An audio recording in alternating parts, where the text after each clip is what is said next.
Dans cette séquence, nous allons nous intéresser aux marques de la fragmentation continentale et de l'ouverture océanique. On cherche à mettre en évidence les témoins géologiques de la divergence continentale à l'origine des océans. On peut envisager plusieurs catégories d'indices géologiques. D'abord, on peut formuler l'hypothèse qu'en milieu intracontinental, il doit y avoir des structures tectoniques caractéristiques d'une extension, par exemple des failles normales. Ensuite, il faut envisager que les marges continentales qui bordent les océans doivent contenir elles aussi les vestiges d'une tectonique extensive remontant à leur formation.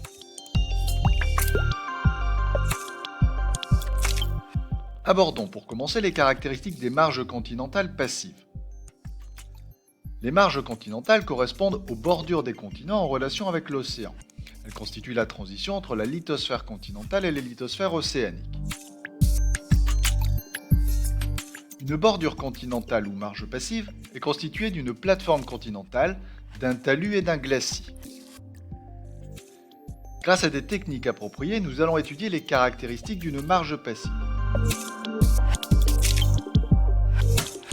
Les techniques de sismique réflexion et sismique réfraction reposent sur la propagation de raies sismiques en profondeur et à leur réflexion ou leur réfraction au contact de surfaces aux propriétés différentes.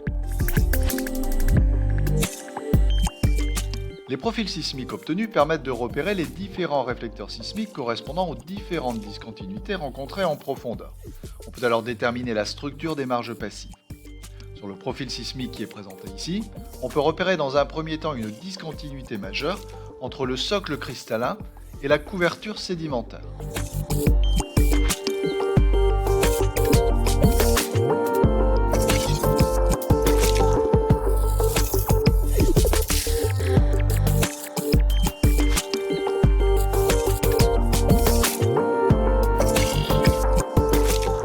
L'exploitation d'un profil sismique de marge passive de plus grande résolution permet d'affiner l'étude des bordures continentales. On repère dans un premier temps au niveau du socle cristallin un ensemble de blocs basculés le long de failles normales. Par-dessus ces blocs basculés, on peut distinguer différentes catégories de dépôts sédimentaires, dont certaines viennent combler les volumes créés par le basculement des blocs vers le bas, et où d'autres viennent recouvrir l'ensemble.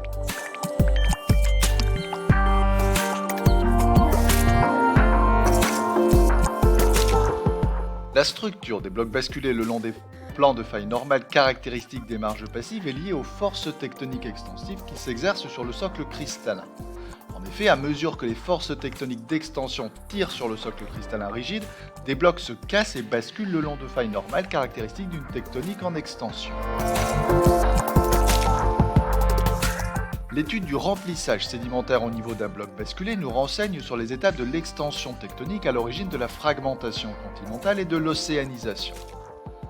Commençons par surligner la limite supérieure du socle cristallin et focalisons notre attention au niveau du creux généré par le basculement du bloc le long d'un plan de faille normal.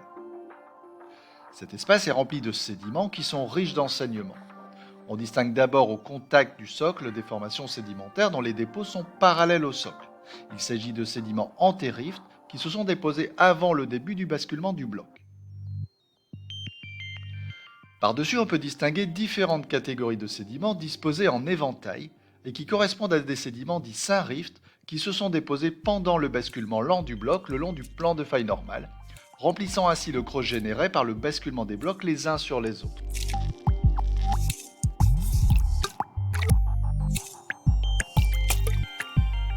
On peut alors résumer sur un schéma la structure des marges continentales passives qui se caractérise par la présence de blocs basculés le long de plans de faille normales, ainsi qu'une présence de sédiments de marge dont la géométrie nous renseigne sur les étapes de l'extension tectonique.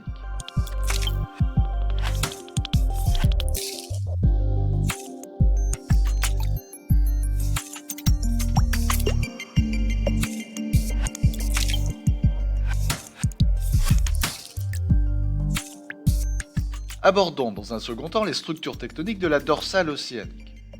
On peut étudier les structures tectoniques du rift des dorsales médio-océaniques au niveau des océans Pacifique, Atlantique ou Indien.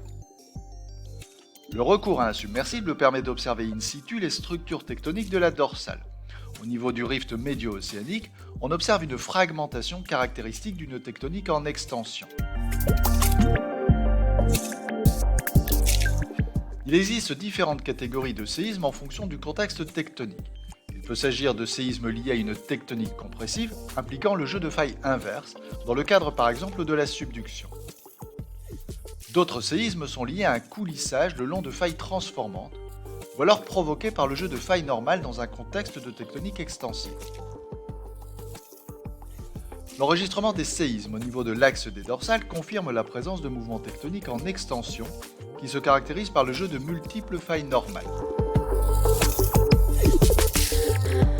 Les forces de divergence qui s'exercent de part et d'autre de l'axe de la dorsale entraînent la formation de blocs vasculaires à l'origine de la structure du rift de la dorsale.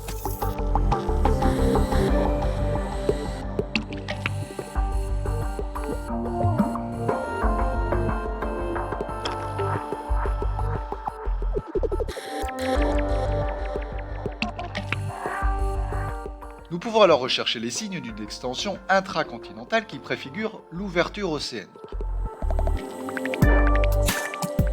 L'Islande est une île à cheval sur la dorsale.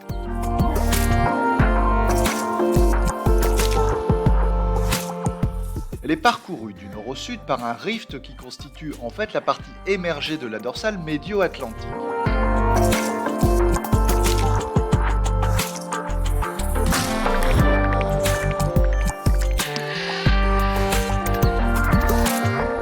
L'Islande est l'un des rares endroits au monde où le plancher d'une dorsale océanique est émergé, ce qui constitue une situation de choix pour étudier les conditions de l'océanisation.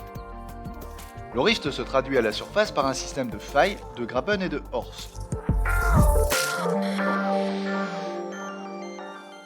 Le rift des Afars, situé en Afrique de l'Est, est un autre endroit du globe intéressant où l'on peut étudier les caractéristiques d'un rift continental. Cette région du globe, qui se caractérise par une activité magmatique importante en profondeur, est parcourue par des failles et des zones d'effondrement.